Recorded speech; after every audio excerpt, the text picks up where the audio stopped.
as we move on to the dramatic news of what has taken place in this country over the last week, a once-in-a-millennium downpour. That's what South Carolina Governor Nikki Haley is calling the torrential rainfall that's triggered massive flooding over the weekend. At least 8 people have died in the Carolinas. This is South Carolina Governor Haley. When you think about what we're sitting in right now, we are at a 1,000-year level of rain in parts of the low country. What does that mean? We haven't seen this level of rain in the low country in 1,000 years. That's how big this is.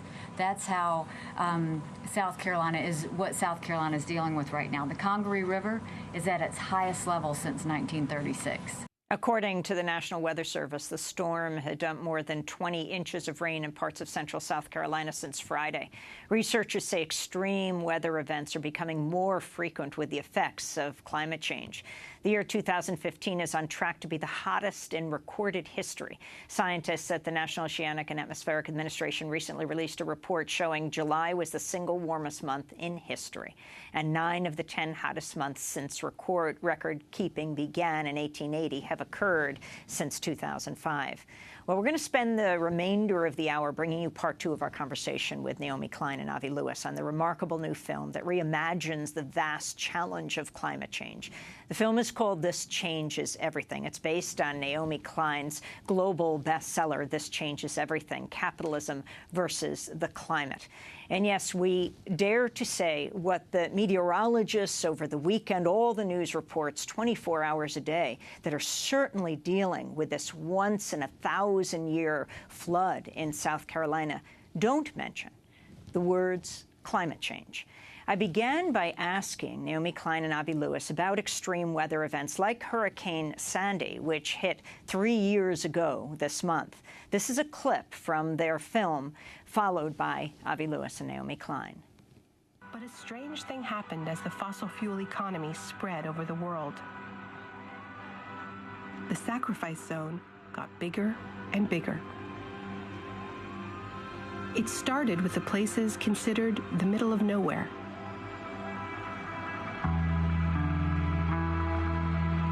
And then one day, I watched it come to the place that sees itself as the center of everywhere. This was the moment when Sandy struck. 90-mile-an-hour winds slicing through New York's streets. 750,000 people had been forced to evacuate.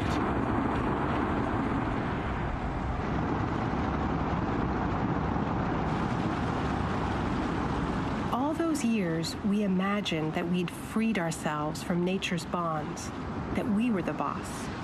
There was a part of the story we couldn't yet see. Our machines were filling the atmosphere with greenhouse gases.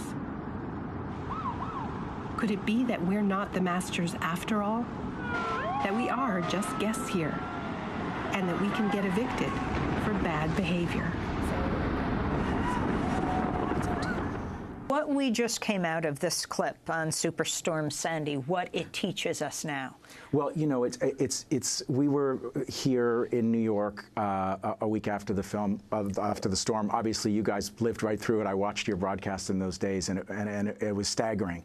And I think now that everyone gets triggered with post-traumatic stress about these terrible, terrible climate-driven disasters. And I think there are fewer and fewer parts of the world where people don't hear the warnings and relive the last disaster, because this is a crisis of the now. And I think New Yorkers really are in a state of returning, having flashbacks to that. We need to harness that fear and that trauma and actually turn it into healing and positive change. Blockadia, the grassroots movements around the world that are standing up to the fossil fuel companies. Talk about this global phenomenon that the corporate media rarely covers, let alone links. Well, it's been an extraordinary few years for the climate justice movement. I mean, to be here in New York in the fall is very emotional for us because we were on the streets with almost 500,000 people in the People's Climate March.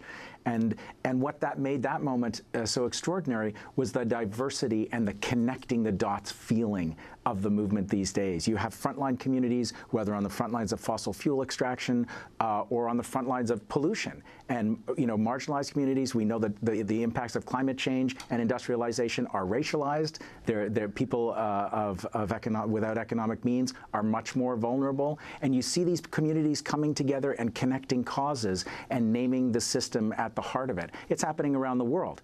And what's really exciting nowadays, I think, is that we're starting to see not just the no to these damaging projects and to this logic of extraction of wealth as well as extraction of resources, but we're seeing more and more of the yes. So look at the divestment movement, which has exploded in 3 years, $1.2 trillion in capital now. 4.6. How much? 4.6 trillion. $4.6 trillion in capital, which is committed to divesting from fossil fuel investments. But it's not just the no to the fossil fuel stocks and bonds. It's the yes in terms of redirecting and reinvesting that money in community cooperatives, in renewable energy. And we're seeing this, and we see it throughout the film. The communities on the front lines of the no. Explain those communities that you cover. Well, so we went, for instance, we went to northern Greece in the middle of this horrific economic assault, of the austerity being imposed on Greece, which is being used as an excuse to open up all these new dirty projects. They're talking about drilling for oil in the Aegean and Ionian Sea, some of the most storied oceans in history.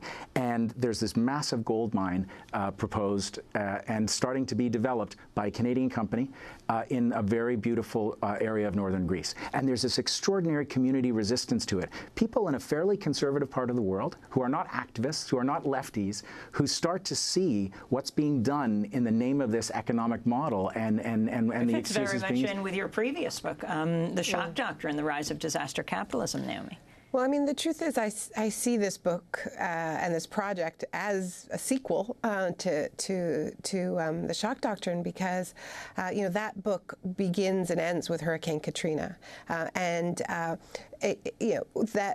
What we are seeing is what climate change looks like when you have an economic system that systematically fuels inequality, ever wider inequality, often along racial lines. And we know what it looks like. It looks like Katrina, right? I mean, if you had money and resources, you were able to get out of the city, call your insurance company.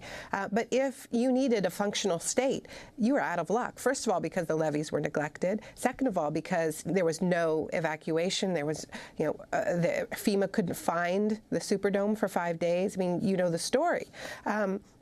But then what happened next, right? The disaster capitalism complex, as I called it in that book, descends on the city to privatize the school system, to get rid of public housing and replace it with condominiums, to decide not to open charity hospital that serves the city's poor. So this book is an attempt to think about how do we respond to crisis collectively in a way that reduces inequality, that builds a fairer society, that is democratic instead of this incredibly anti-democratic process that I describe in The Shock Doctrine. Look, climate change is the biggest shock of all. It hits us with shock after shock after shock, whether it's a hurricane, whether it's the endless drought in California. And Amy, I was really, it takes a lot to shock me because I've been immersed in this stuff for a long time. But I didn't realize that a third of California's firefighters are prison inmates being paid $2 an hour to fight California's. Yeah, and for CAL FIRE, it's apparently half of the firefighters. So this is incredibly dangerous work. They're being paid $2 an hour. And if they're not actively fighting fires, some of them are being paid less than $2 a day. And it turns out that there are forces in California that are resisting prison reform measures that would lower California's prison population because they're worried about the impact of their firefighter supply. This is what it looks like to try to deal with climate change within an economic context of what around the world is called neoliberalism, relentless austerity, which, one of the impacts of relentless austerity is increased incarceration, locking up and locking out the people who are losing within this economic system. So that's why we're calling for looking at the root causes of what is driving climate change, and also using climate change as a catalyst to build a fair economic system. And what we show in the film is that people are doing this very organically. As they're fighting the fossil fuel projects, they're fighting for energy democracy, community-controlled renewable energy that keeps resources in the community so they can pay for services. Naomi, you mentioned that part of the crisis in Syria is caused by climate change. Explain. Well, what we know is that Syria, right before the civil war broke out, had the worst drought in its history, a record-breaking drought. And obviously, there are multiple drivers for any conflict, just as there are multiple drivers for any storm. It's not like you can say this is just because of climate change. But what we do know is that climate change loads the dice, right? It's an accelerant. So the storm would happen anyway, but because water is warmer, the storm is stronger. Well, climate change is an accelerant on many different levels. So you have conflicts and tensions already fueled by military intervention, fueled by support for dictatorship. But then when you layer on top a drought and the fact that people move and more people crowd into cities, and that causes more conflict. So it's not, a direct causal, X causes Y. It's another layer fueling it. What about the Pope coming to town? He's left the building now. The Pope is no longer in the United States, but he gave the first address a Pope has ever given to a joint session of Congress. Mm-hmm. Before the Pope came here, he was in Cuba. Before that, you were at the Vatican. You were invited to address his unprecedented encyclical on climate change and the environment. Mm-hmm. What about his message here? Well, I think, first of all, this reflects the fact that the climate movement, and specifically the climate justice movement, is growing, and it's growing in different constituencies. And the faith community is really, really a major part of this movement.